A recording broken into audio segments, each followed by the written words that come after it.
سوالاتی که خودم خیلی بهش علاقه دارم و دوست دارم بدونم که رتبه برترها، اون کسایی که کنکور خیلی موفق شدن، به عنوان یه شخصی که یه جورایی رتبه‌شون خیلی خوب شده، چه عادت خوبی داشتن توی سال کنکورشون و چه چیزی رو بیشتر باور می‌کردن؟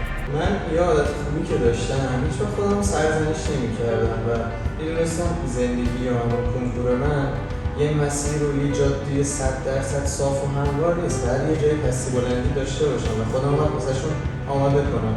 یه وقتی برنامه‌مو نمی‌رسیدم تمام کنم، یه وقتی آزمونمو خراب می‌کردم، یه وقتی یه سری درس‌ها، یه سری مباحث واقعا ضعف داشتم. خب من اینطوری نبود که تو همه درس‌ها تو همه مباحث تسلط 100% داشته باشم. نه اصلا اینطوری نبود. و ذهنمو آماده کرده بودم واسه اینجور شرایط. به طور مثال یه وقتایی من خسته می‌شدم، نمیتونستم واقعا درس بخونم، به اصطلاح مغزم نمی‌کشید. یکی دو روز درس رو می‌ذاشتم کنار، سعی می‌کردم تفریح کنم، ذهنمو آروم کنم و دوباره با قدرت برگردم شروع کنم، چون می‌دونستم ادامه دادن من باعث خستگی بیشتر من میشه. پس همه چی درس و کنکور نیست، تفریح هم باید به اندازه باشه تو سال کنکور تا از اون خستگی بلند مدت جلوگیری کنه.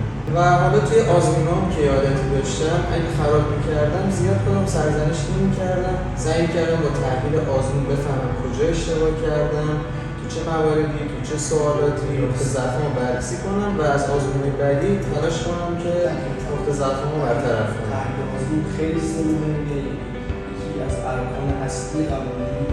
من که به عنوان مشاور سابقه دارم و خودم هم یه زمانی دانش آموز بودم، خیلی مهمه به نظر من، خیلی تاثیرگذاره این تحلیل آزمون و خود آزمون دادن.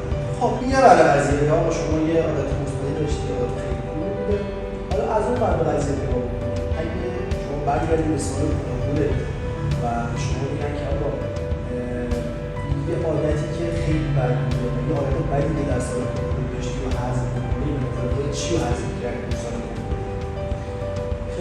شاید اینی که میگم از نظر خودم عادت بدی نباشه، ولی از نظر عموم بچه‌ها و عموم مشاورا یه عادت بدیه. من دیر از خواب بیدار می‌شدم، هر کاری می‌کردم نمیتونستم درست کنم. حتی یادمه تا اواسط اردیبهشت سال کنکور هم تلاش کردم زودتر بیدار بشم، اما نشد. مثلا عموم کنکوریا ساعت 6 7 بیدار میشن و ولی حتی اکثر ساعت 8 8:30 درس خوندنشون رو شروع میکنن.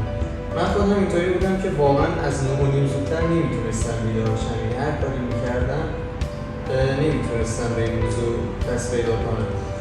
ولی خب زیاد بازم میگم که به سال بعد خودم سرزنش نمیکردم و این عادت هم دوست داشتم حذف کنم، چون باعث میشد که تا دیر وقت بیدار بمونم واسه درس خوندن و اینکه منو اذیت میکرد و اینکه استراحت بین دو تا درس هم زیاد بود، باعث میشد وقتی کمتری نسبت واسه تفریح خودم داشته باشم. به نظر من خواب خیلی سبوده اینه، از همه لحاظ بخوام در نظر بگیریم، چه از لحاظ فیزیولوژی بخوام در نظر بگیریم، چه از لحاظ تاثیرش بر روی کارهای ما خیلی.